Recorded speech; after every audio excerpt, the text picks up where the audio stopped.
All right, so dude, you've got just a few minutes before you hit the water for day 4 of the Worlds. Why don't you tell us about day 3 yesterday, and you're still sitting in 11th place, hey?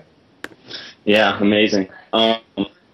Wish I had some bandwidth to upload video, but day 3 was finally a little bit windier. Once again, we made, unfortunately, some dumb errors and had some bad luck. We ripped a kite into the luck. That was the first time I've ever destroyed a spinnaker. How did that happen? Oh, it just got hooked on a jib batten during the hoist, and, with the power of bear, it just goes right through it. Is that where you pulled your 16th or 18th place, whatever it was? Yeah. Ouch. How long does it take when you tear a Melges kite in half to get the second one hooked up? God, they probably did it in 3 minutes. Really? Yeah. Wow. Well, I mean, you've got a great crew. Have you guys been having a good time there? Yeah, of course. Of course. Tell us a little bit about the actual mood at Worlds. You've sailed a bunch of these regattas now. Cricket, stop that noise. You sailed a bunch of World Championships now in a bunch of different classes. What do you think about this one? It seemed a little different to us. What's the feeling there? Oh, I think I guess everyone definitely seems to like it here. The regatta management's good, and the hospitality's great. It's a little bit subdued. I think there probably should be more racing. I think people would like that. That could be just misinterpretation. It seems like we spend a lot of time on shore, not a whole lot on water.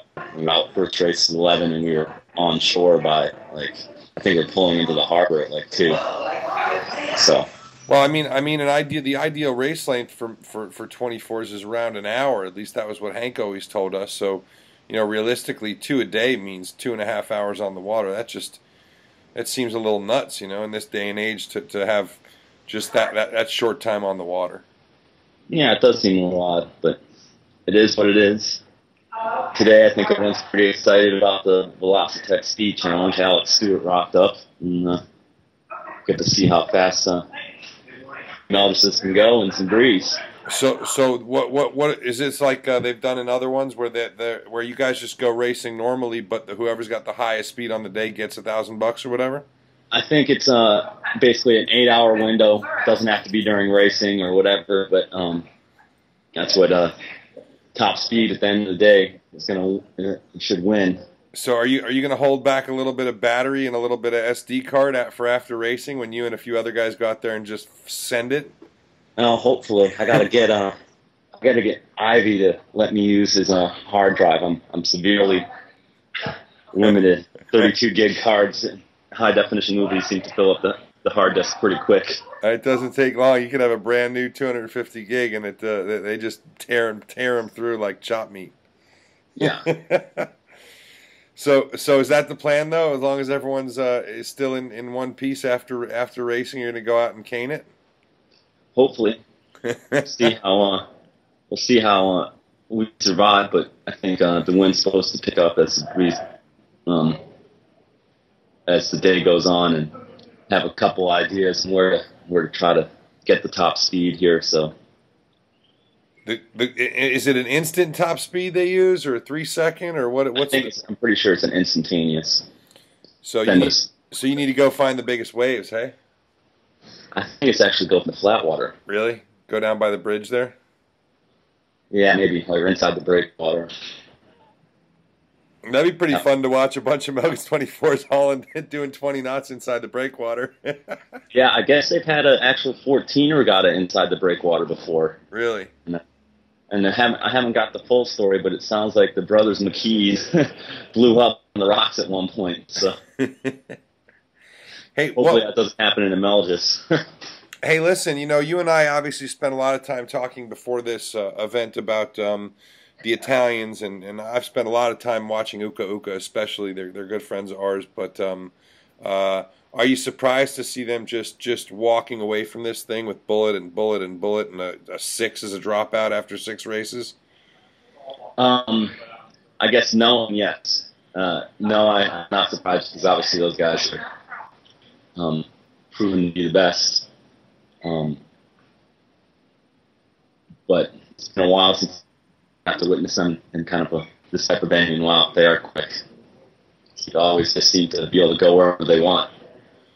Yeah. I mean, they very rarely walk away with a victory by, they very rarely do what we see you do a lot, which is do these wins where you win by half a leg. We don't see that from Uka Uka a lot, but damn, they sure do seem in the top 3 almost all the time. And you blink, they have a bad start and you blink, and then they're all of a sudden they pass 20 boats, Yeah.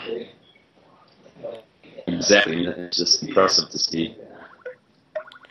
What about Bora? We had someone ask about rig tune. I mean, Jonathan had said that in another interview that the rig had to be set up very differently on port and starboard tack because of the wave direction. That's interesting. I mean, the two tacks are definitely quite a bit different. On port, it's generally smoother, so we can trim tighter and try to point. Kind of a sailing flat in high mode, and then on starboard, you're going pretty much straight into the wave, so a lot more grunt. So is that? I mean, are you guys running on the same plan? You're powered up on starboard, and you're flat and tight on port. Trying to, but obviously we're not doing as good of a job as they are. Right. What about sort of crashes and protests? Usually at a Worlds you'd expect to see quite a lot of paint trading and protests at the end of the day. It doesn't seem like that's going on too much there. Not too much, but I have a feeling it's going to start ramping up. There was a couple incidents yesterday, and I think there's the fight for the 2 spot is going to be pretty intense. Oh, right now you got four boats sure. separated by 1 point for the 2 spot, right? Yeah. They all want it and can win it. So I think there's definitely going to be some action to see. So have you revised your goals for the rest of the regatta based on how you started off the week? Yeah, I'd like to have a little bit more fun, and hopefully we can prove to ourselves that Alec just said hello. Just prove to ourselves that we can do a little better. We had a couple moments yesterday where things were going well, and we're pretty good at snatching defeat from the jaws of victory. So, you were really confident going into this, Bora, on your boat speed. Do you still have that confidence, and it's the other issues, or what? I'm not sure. I think it's kind of one of the deals where we've tuned ourselves into a corner, which is great in a straight line when you don't have a fleet around you. But as soon as you start having to hold the lane, the mode changes. It's quite a bit different. We're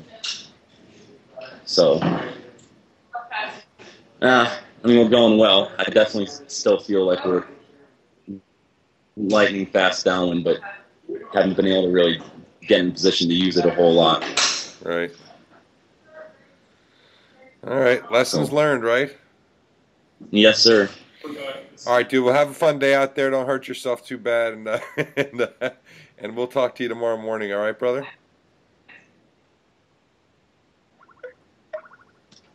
All right. Have a good day, Alan. All right. Thanks for keeping us posted. We really enjoy these things and getting the word straight from you. Thanks again, brother. Take it easy. No problem. Yeah. All right. Bye.